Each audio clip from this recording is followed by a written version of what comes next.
నమస్కారం అండి, this is #you. Seediri అప్పలరాజుకి జగన్మోహన్ రెడ్డి టాటా చెప్పేస్తున్నాడు. ఏంటంటారా? చీ సీదిరి అని చెప్పి రాష్ట్రం అంతటా ఒకే మాట నడుస్తుంది. అయినా ఈ సీదిరి అప్పలరాజు కూడా మామూలుడు కాదండి. ఏదో డాక్టర్ అనుకుని ఏదో పేరు ప్రఖ్యాతలు ఉన్నాయి, మంత్రిగా చేశాడు, ఎమ్మెల్యే అయిపోయాడు, రాష్ట్రాన్ని దంచుకుని తిన్నాడు, కోటీశ్వరుడు అయిపోయాడు. కానీ చనిపోయిన కుటుంబానికి మాత్రం ₹1,00,00,000 ఇవ్వచ్చు కదండి, కనీసం 1,00,00,000. వాళ్ళ కుటుంబంలో మగదిక్కు లేకుండా పోయిందన్నారు. చిన్న బిడ్డ, పాపం మొగుడు చనిపోయిన భార్య, అదే ఇక్కడెవరు దానయ్య, ఈ గొర్రెల కాపరి దానయ్య, దాని తర్వాత వాళ్ళ అమ్మ, మగదిక్కు లేదు బాబు మా కుటుంబానికి అని చెప్తే 1,00,000 ఇస్తాను మా ఇంటికి పనికి పంపించిన కోడలు అన్నాడు. ఏంటన్నా స్మాల్ బిట్ ఇక్కడ వేయండి. ₹1,00,000 ఇస్తాము, మా ఇంట్లో పనిగా ఒక మనిషి ఈ సీదిరి అప్పలరాజుని ఫస్ట్ డే నుంచి చీ అంటున్నారు, నిన్నటి నుంచి చీ అంటున్నారు. సో జగన్మోహన్ రెడ్డికి ఒక ఆనవాయితీ ఉంది, అందరం చూస్తానే ఉన్నాం. చిన్నపిల్లోడు అవినాష్, చిన్నపిల్లోడు ఏంటో అంత లిటరలీ అవినాష్ రెడ్డి పక్కన నుంచుంటే ఏంటో మొహం చూస్తేనే చెప్పొచ్చు 50 ఏళ్ళు ఉన్నాయేమో అని.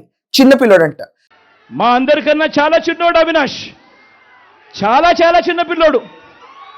అటువంటి పిల్లోని జీవితం నాశనం చేయాలని చెప్పి నిజంగా ఇంత పెద్ద పెద్ద వాళ్ళందరూ కూడా కుట్రల్లో భాగం అవుతా ఉన్నారంటే నిజంగా వీళ్ళంతా మనుషులేనా అని చెప్పి సందర్భంగా అడుగుతా ఉన్నా. ఇతని దృష్టిలో చిన్నపిల్లలు అంటే 50, అయితే మరి చంద్రబాబు నాయుడు గారు 70గా పడుచు పిల్లాడే కదా ఆయన.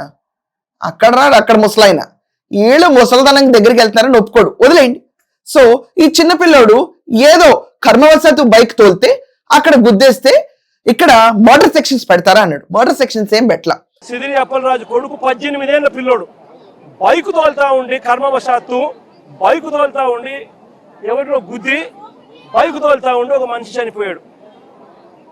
యాక్సిడెంట్లు అవుతూ ఉంటాయి, చేసింది నేను కరెక్ట్ అని నేను చెప్పను. బట్ ఆ పిల్లోడు 18 ఏళ్ల పిల్లోడు బైకు తోలుతా ఉండి ఆ పిల్లోడికి ఏం తెలుస్తుంది? ఒకసారి జరుగుతాయి. జరిగినప్పుడు నువ్వేం చేస్తా ఉన్నావు?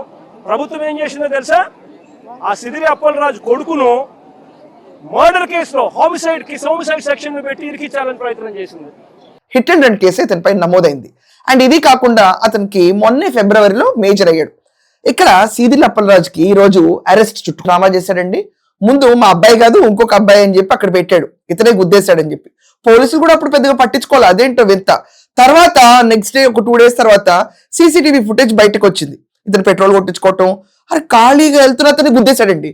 గుద్దేసి ఇంటికి వెళ్ళిపోయి daddy I have done this అని చెప్పి మామూలుగా అక్కడ చెప్పేస్తే వాళ్ళ నాన్న నువ్వు కంగారు పడక నాన్న ఇంకొకరిని తీసుకొచ్చేసి ఆ కుటుంబం దగ్గరికి వెళ్ళి, గొర్రెల కాపర్ కుటుంబం దగ్గరికి వెళ్ళిపోయి నేను 10 లక్షలు ఇస్తాను 2 లక్షలు ఇస్తాను అని సర్దుమర్చుదాం అనుకున్నాడు. తర్వాత 1,00,000 ఇస్తా అన్నాడు, అది పక్కన పెట్టండి. సర్దుమర్చుదాం అనుకున్న తర్వాత లేదు సీన్ మొత్తం రివర్స్ అయిపోతుంది, ఎవిడెన్స్ బయటకు వచ్చేస్తుంది అని తరుణంలో క్యాండిడేట్ అర్జెంట్ గా స్ట్రెచర్ తీసుకొచ్చాడు ఇంటి దగ్గరికి. స్ట్రెచర్ మీద పడుకోబెట్టి కొడుక్కి మొత్తం గాయాలైపోయి ఐసీయూలో అడ్మిట్ చేయాలని చెప్పి ఐసీయూలో పెట్టించాడు. అక్కడ డాక్టర్లు కూడా ఇతను చెప్పిన డ్రామా పండించారు. 2-3 రోజులు బాగా పండించారండి డ్రామా. అంటే ఏంటంటే ఐసీయూలో ఉన్నాడు, ఇంటెన్సివ్ కేర్ లో సీదిరి అప్పలరాజు కొడుకున్నాడు, దెబ్బలు తగిలిపోయినాయి అని. అతనికి ఏం దెబ్బలు తగల, చిన్నగా గీసుకుంది అంతే. ఫోటోలో క్లియర్ గా చూడొచ్చు, క్యాప్ పెట్టుకుని తిరుగుతూ ఉంటాడు అతను. సో ఈ సీదిరి అప్పలరాజు కొడుకుని అక్కడ లోపల జాయిన్ చేసిన తర్వాత ఇంటి నుంచి ఫుడ్ ప్రతి ఒక్కటి వచ్చింది. పోలీసులు కూడా అక్కడ సీరియస్ గా వచ్చేసారు.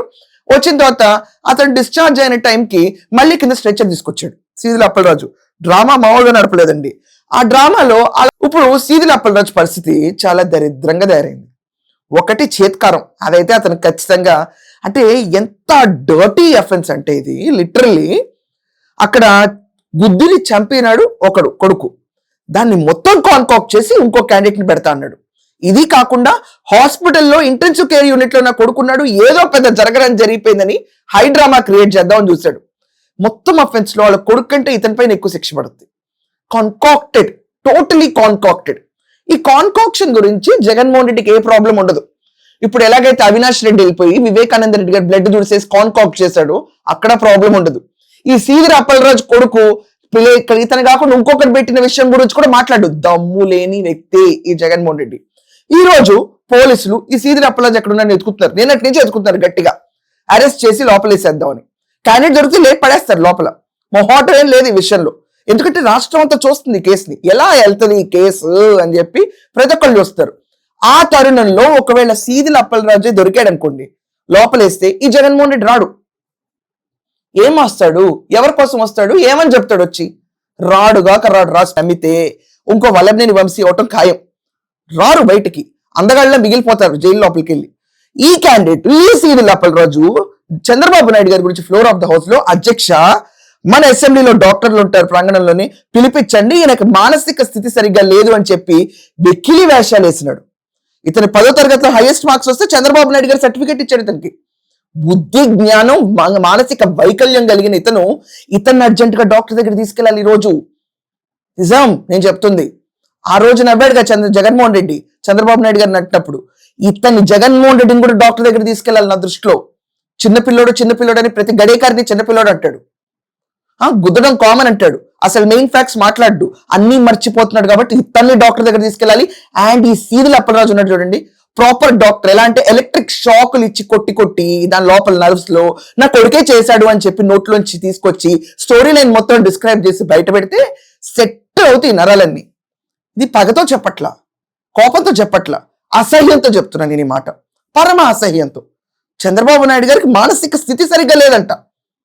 అర్జెంట్ గా అంబులెన్స్ రాష్ట్రం అంతా చెయ్యి అంటుంది. నువ్వు అరెస్ట్ అయిపోతావు. ఇవాళ అయిపోతాడండి, ఇవాళ ఖచ్చితంగా అరెస్ట్ అయిపోతాడు. అరెస్ట్ అయిపోయిన తర్వాత ఏమవుతుంది? జగన్ రాడు, వైకాపా రాదు. ఇది కాకుండా గొర్రెల కాపరాలు యాదవులు అందరూ ఎదురు తిరుగుతున్నారు ఈ క్యాండిడేట్ పైన. ఇప్పుడు మొత్తం వైసీపీకి వాళ్ళు కూడా ఎదురు తిరుగుతున్నారు. ఒక్క న్యాయం పక్షం కూడా నుంచోలేని సత్తా లేని లీడర్ ఉంటే ఎంత, లేకపోతే ఎంత, అసలు ఈ పార్టీ నడపడమే అవసరం లేదు నా దృష్టిలో.